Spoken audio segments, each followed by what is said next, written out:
Hey there. Are you sick of weapons that are hard to handle, difficult to shoot, that are heavy? Ammunition's expensive.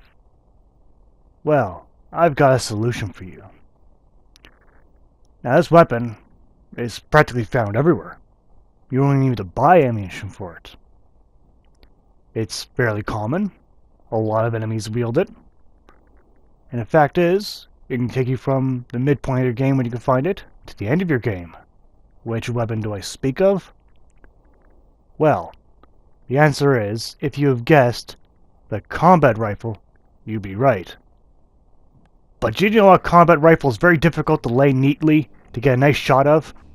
So when I struggle about it, I'll speak about it. The combat rifle, wielded by most gunners and raiders, is easily one of the most powerful weapons in their arsenal, aside from the plasmas you find from the gunners. But in terms of raiders, if they're not carrying a rocket launcher, this is their most powerful weapon. It is very common, looks a lot like the combat shotgun, and is just as powerful, if not more powerful, than the combat shotgun. It's light, used a .45 caliber, which is found everywhere, and range, accuracy, all of it's good across the board. Fire rate, it can be single shot, or you can turn it automatic. And there's even some conversions with the ammunition, which you'll see later. But for the most part, an excellent weapon. I personally used it for a long time, until I finally phased it out towards the end of the game, but I didn't need to. It's simply my choice.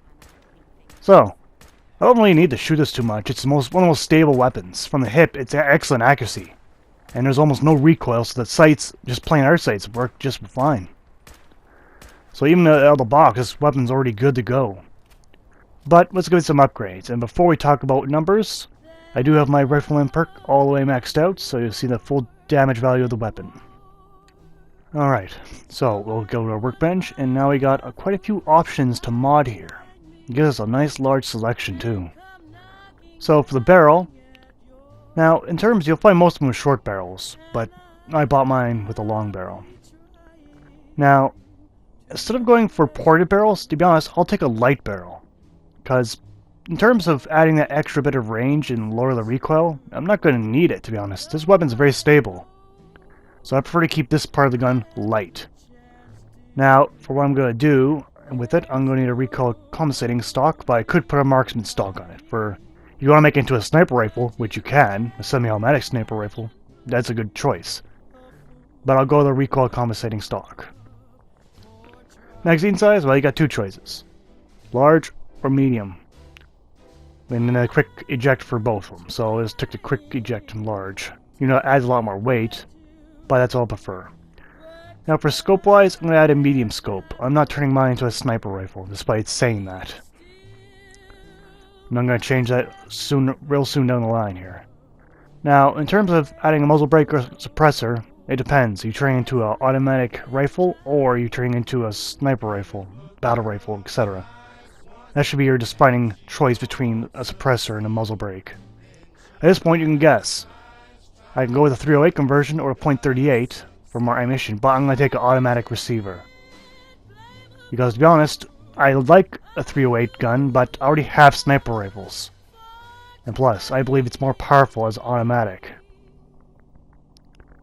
Okay, moving on from that, you can see from the automatics, just from the hip, it's quite accurate. Some bullets do veer off quite a bit, but the majority of them stay very close to the target. And of course, if we crouch, the accuracy becomes even better. But down the scope, amazing, it's almost no recoil. In burst fire, it works just perfect. So, in terms of combat capabilities, it's easily one of the best weapons. Like I said, you need a gun that's comfortable to fire, the combat rifle may fit that role. With so little recoil, excellent firepower, tight spread for a machine gun at this point, it's an easy choice. Now, I don't think it's any fair even to use it against ghouls, because they don't have any armor whatsoever. I didn't even bother using the scope or anything, I don't need to. They just drop so quickly. And the fact is that you have 40 bullets in that magazine, meaning you can finish a whole fight without even reloading once.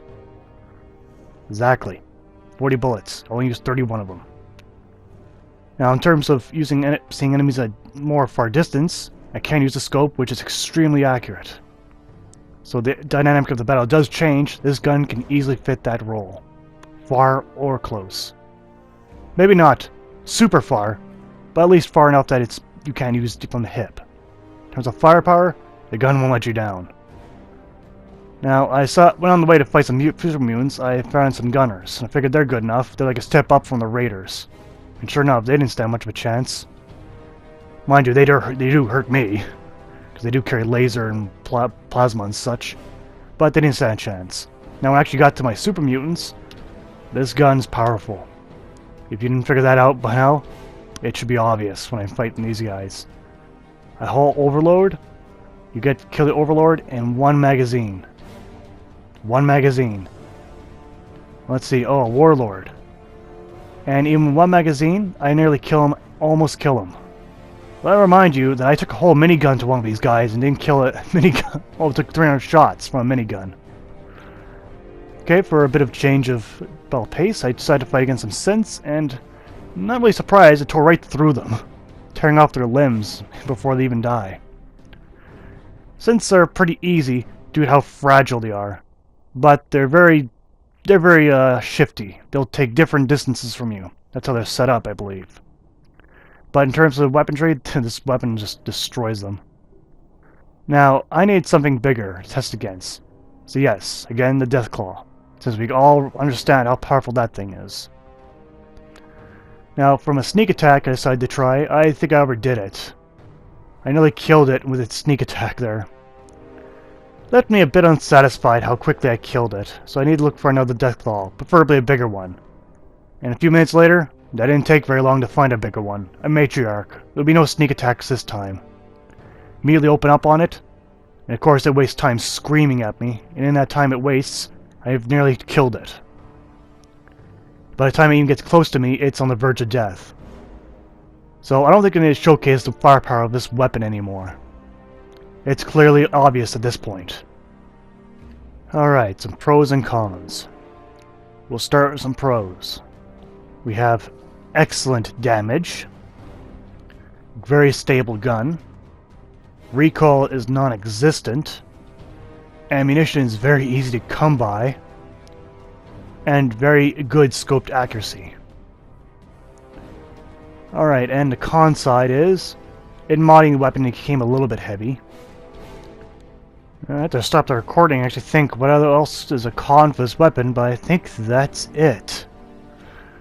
Yes, I can't really come up with any other cons. Weapon's pretty damn good in that case. But yes, that is the combat rifle. Now, you've got your weapon. The weapon that feels right for you. Easily this weapon can take you to the end of the game. And even farther if you wanted to. It certainly has done that for me. Because you can take this gun to almost anything you pointed at. Marla Queen might be a little pissed off. You need more heavy weapons to fight off a Marla Queen, but you can get the job done with this weapon. But anyway, that is Showcase for today. Thanks for watching, and see you next time.